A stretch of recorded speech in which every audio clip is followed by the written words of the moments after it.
Class 11th के 90% बच्चे एक ही कॉमन मिस्टेक करते हैं और फिर उन्हें पूरे साल अकाउंटेंसी, इकोनॉमिक्स और बिजनेस स्टडीज जैसे सब्जेक्ट टफ लगने लगते हैं। तो बच्चों, अगर आप भी क्लास 11th अभी अभी स्टार्ट कर रहे हैं तो मैं आपको 5 पॉइंट्स बताऊंगा जिससे आप फॉलो करके अपने आगे आने वाला टाइम बहुत ही आसान बना सकते हैं।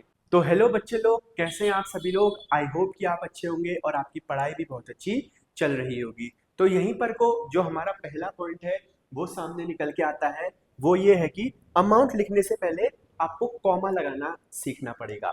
फॉर एग्जाम्पल, अगर मैं किसी साइंस वाले स्टूडेंट को 10,000 कहता हूँ तो उसके माइंड में कुछ ऐसी पिक्चर आएगी 10,000 की।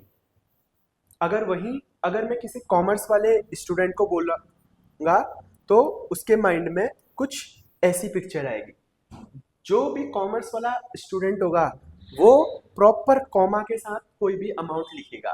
तो आपने भी आपसे ये ट्राई करना है कि मैं कोई भी अमाउंट लिखूं अकाउंटेंसी में या इकोनॉमिक्स में कहीं पे भी, तो आप प्रॉपर कॉमा के साथ उस अमाउंट को लिख रहे होंगे। तो बच्चों, जो हमारा अगला पॉइंट है वो है यूनिट्स के नीचे यूनिट लिखना। इसका क्या मतलब है? इसका ये मतलब है कि 1000 के नीचे 1000, लैक्स के नीचे लैख, जिससे आपकी कैलकुलेशन इजी हो जाएगी और वो वहीं पर साथ ही साथ एक प्रेजेंटेबल भी लगेगा। इसका मतलब मैं एक एग्जांपल से समझाता हूँ।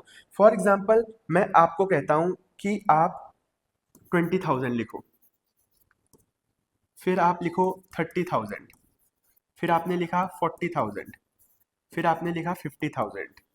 यहाँ पर को मैंने यूनिट के नीचे यूनिट नहीं लिखी है। अगर मैं आपको यहीं पर इसे प्लस करने को कहूंगा तो आपको थोड़ी सी दिक्कतें आने लगेंगी यहाँ पर को। बट अब से आप क्या करेंगे, यूनिट के नीचे यूनिट लिखेंगे। फॉर एग्जाम्पल 20,000, फिर आप लिखेंगे 30,000 ऐसे, फिर 40,000 और फिर 50,000। अगर आपको इसे कैलकुलेट करने को दिया जाए और वेयर एज अगर आपको इसे कैलकुलेट करने को दिया जाए तो आसानी आपको इस वाले कैलकुलेशन में होगी। अगर इस वाले को हम कैलकुलेट करें तो यहाँ पर को आ जाएगा 5, 5 10 और 4 14, यानी कि 1,40,000। तो आपने इधर देखा कि यूनिट के नीचे यूनिट लिखे 20,000 और 30,000, तो 1000 के नीचे हमने 1000 लिखा है। अगर यहीं पे अगर 1 लाख और लिखना होता तो हम 1 लाख ऐसे लिखते। तो हमने कोशिश करना है कि यूनिट के नीचे यूनिट लिखें, प्रॉपर लगेगा, जिससे प्रेजेंटेबल लगेगा। और उससे भी मेन बात है कि हमारा जो कैलकुलेशन वाला पार्ट है वो बहुत यहाँ पर को आसान हो जाएगा। तो बच्चों, जो थर्ड और one of the most important point है क्लास 11th के लिए, वो है लाइन खींचने की हैबिट। आज से कुछ साल पहले मैं बच्चों को बोलता था कि आपको सारी की सारी लाइन अपने हाथों से खींचनी है, मतलब आपने रूलर का यूज नहीं करना है, आपने स्केल का यूज नहीं करना है। बट कुछ टाइम से मैं ये नोटिस कर रहा हूँ कि अब आपको प्रेजेंटेबल होने पे भी बहुत ज्यादा फोकस करना है। मतलब क्या है कि आप अब कुछ लाइन स्केल की हेल्प से खींचेंगे और कुछ लाइन हाथों से ही विदाउट स्केल आप खींचेंगे।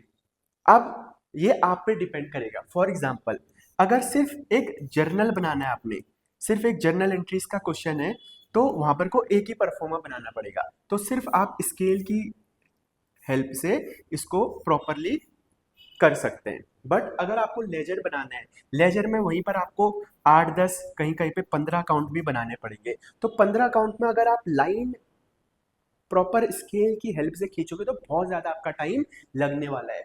अगर लेजर का सवाल आएगा तो वहां पर आप विदाउट स्केल अपने हाथों से अकाउंट बनाएंगे। बट अगर कभी जर्नल का सवाल आ गया, कभी कैश बुक कैश अकाउंट का सवाल आ गया, तो वहां पर को आप प्रॉपर स्केल से लाइन खींच रहे होंगे। तो इस बात को फोकस करना कि जो लाइन खींचने की हैबिट है वो आपके विदाउट स्केल भी बहुत अच्छी हो और स्केल के साथ तो ऑटोमेटिकली अच्छी हो ही जाएगी। अब अगला पॉइंट हमारा निकल के आता है सामने, वो है बिजनेस स्टडीज में राइटिंग स्किल्स। आपकी राइटिंग स्किल्स, कैसे आप अपने आंसर को प्रेजेंट करते हो, ये ना सिर्फ बिजनेस स्टडीज में काम आएगा, बट आपके लैंग्वेज सब्जेक्ट जैसे हिंदी, इंग्लिश और अदर लैंग्वेज सब्जेक्ट में काम आएगा। ये आपका काम आएगा इकोनॉमिक्स में। तो राइटिंग स्किल आपकी बहुत बेटर होनी चाहिए। राइटिंग स्किल आपकी कैसे डेवलप होगी? जब आप प्रैक्टिस करेंगे, विथ प्रैक्टिस आपकी राइटिंग स्किल डेवलप होगी। आपने कोशिश करना है कि आंसर पॉइंट्स में लिखें, आपने कोशिश करना है कि जहाँ पर पॉसिबल हो डायग्राम बने, आपने कोशिश करना है कि जहाँ पर को पॉसिबल हो इकोनॉमिक्स में ग्राफ्स बने। तो इन चीज़ों पे फोकस करना है। तो इस से आपकी राइटिंग स्किल बेटर होगी, और सिर्फ एक सब्जेक्ट पे नहीं, आपके ओवरऑल सब्जेक्ट, ओवरऑल जगह आपके काम आएगी आपकी राइटिंग स्किल। तो बच्चों जो अगला पॉइंट है, last but not the least, वो है आंसर याद करना। बहुत बच्चे क्या है, आंसर याद करते हैं, सर हम तो रट लेंगे सर। यहाँ पर को रटने की बात नहीं हो रही है, यहाँ पर को आपको काम आएगा आपकी कॉन्सेप्चुअल क्लैरिटी कितनी है। आपने आंसर याद नहीं करना, आपने कॉन्सेप्ट को समझना है। अगर आप कॉन्सेप्चुअल क्लैरिटी रखेंगे किसी भी सब्जेक्ट की, अकाउंटेंसी, बिजनेस या इकोनॉमिक्स की, तो कहीं ना कहीं आपको बहुत आसानी होगी। रटा हुआ चीज हर जगह हर वक्त आपके साथ नहीं रहेगा, बट अगर आप जो एक बार समझ लेंगे वो डेफिनेटली आपके हर जगह काम आने वाला है।